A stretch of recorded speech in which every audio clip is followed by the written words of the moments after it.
Chaque année, les substances psychoactives comme l'alcool, le tabac ou encore le cannabis sont responsables de 100 000 décès évitables en France. Ce sont en tout cas les chiffres que l'on peut lire sur le site internet du ministère de la Santé et de la Prévention.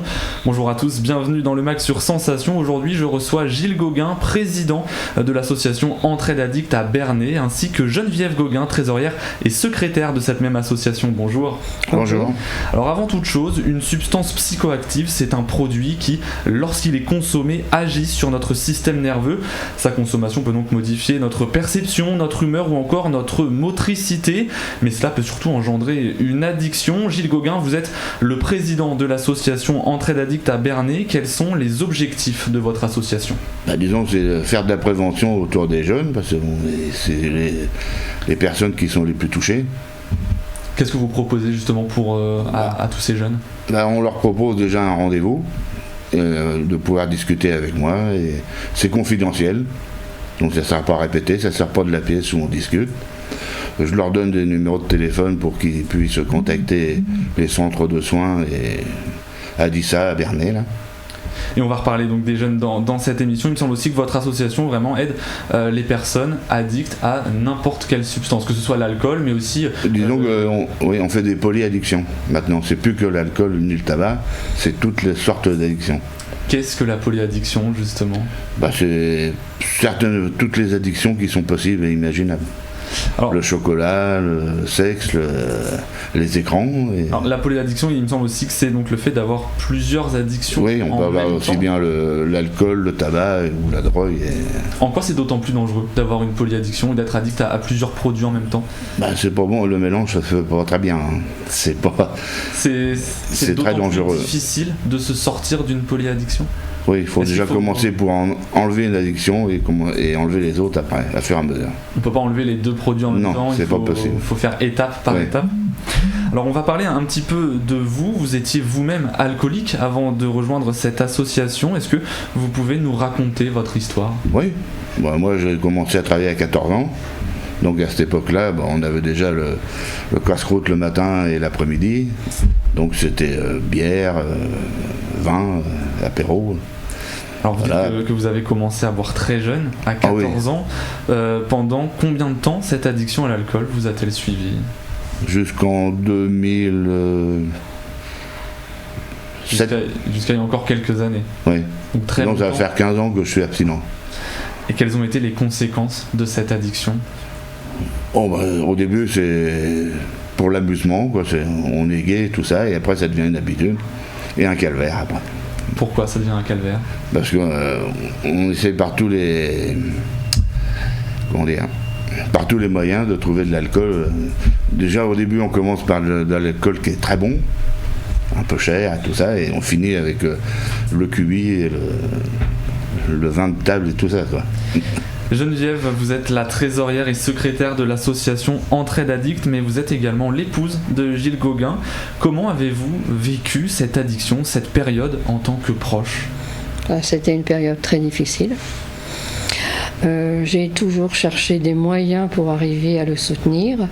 Donc j'ai pris contact avec des personnes qui m'ont guidée. Et suite à ça... J'ai participé donc aux réunions qui étaient faites, les réunions mensuelles, et j'ai appris à comment me comporter de manière à pouvoir l'aider dans sa problématique. Et c'est vrai que ça a été très dur. C'était très dur. Votre épouse, ça a été un moteur pour vous dans ce combat contre la... Ah oui, bien sûr. Comment vous a-t-elle aidé ? Par tous les moyens. Me mettre devant le fait accompli. Vous mettre face à la réalité. Oui. Est-ce que vous aviez conscience de votre addiction à l'époque ? Non, pas encore. Qu'est-ce qui vous en a fait prendre conscience ?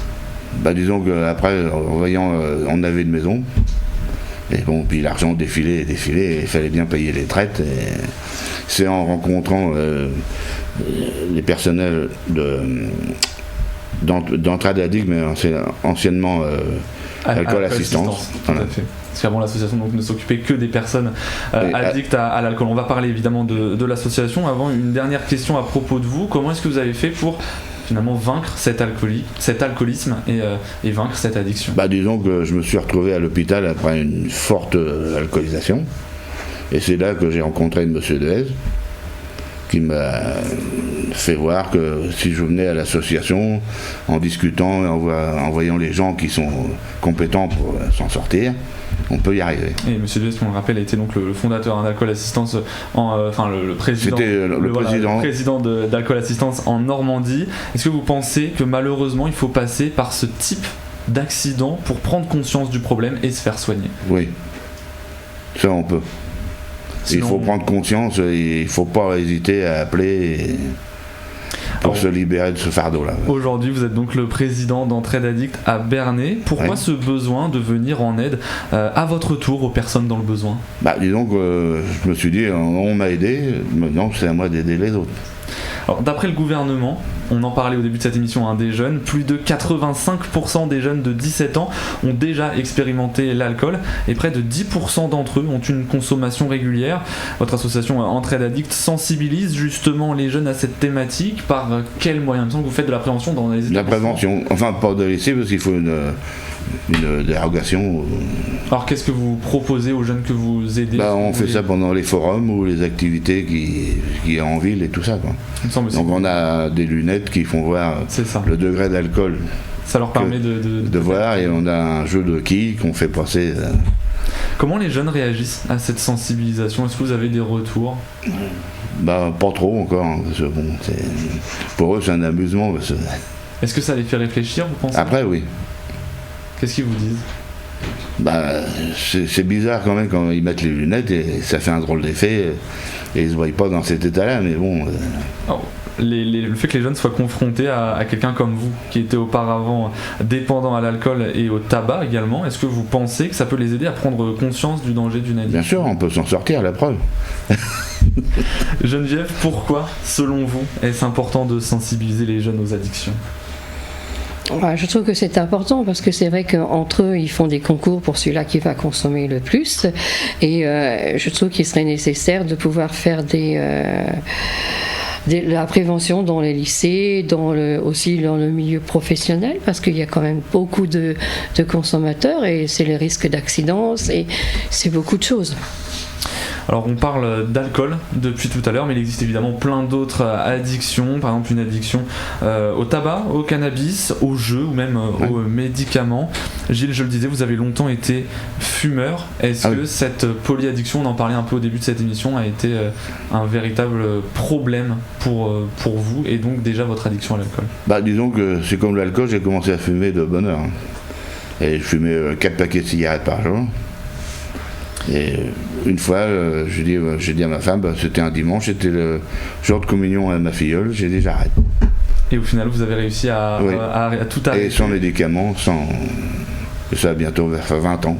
Félicitations. Alors Entraide Addict intervient auprès des adolescents, on l'a dit, mais aussi auprès d'adultes. Vous mettez en place des permanences 3 fois par semaine. 3 fois par semaine. Comment se passent les permanences que vous organisez à la maison des associations? Comment ça se passe? Les gens viennent, s'assoient, ils se présentent. Je ne peux pas deviner leur nom, et devant un café, on discute de ce qu'ils veulent faire. Et s'ils veulent se faire soigner en ambulatoire ou en médecine. Avant de prendre la présidence de la section de Bernay d'Entraide Addict, vous avez vous-même donc participé à ces permanences pour vous soigner. Est-ce que c'est difficile de libérer sa parole lors des permanences? Oui, au début, oui. Je suis resté plusieurs années sans parler. Pourquoi c'est difficile? Disons, on se demande qu'est-ce qu'on fait là d'abord, et on écoute les problèmes des autres et on voit que malgré tout, on est dans la même galère. Geneviève, vous êtes la secrétaire de l'association. Comment est-ce qu'on peut participer à ces permanences? Est-ce qu'il faut s'inscrire? Comment on peut vous contacter? Il y a un numéro de téléphone qui est indiqué sur le journal de l'éveil sur Beaumont. Et vous recevez beaucoup d'appels, Gilles, pour terminer cette émission. Est-ce que vous pouvez nous dire justement très rapidement le numéro de téléphone à contacter en cas de besoin? Alors vous pouvez nous joindre au 07 88 25 67 47. et également au 06 87 45 91 34. Merci beaucoup Geneviève et Gilles Gauguin d'avoir été avec nous sur Sensation. Je rappelle que vous êtes respectivement président et secrétaire de l'association Entraide Addict pour la section Bernay. Merci d'avoir suivi cette émission. Vous pouvez la retrouver en podcast audio et vidéo sur notre site et notre application Radio Sensation.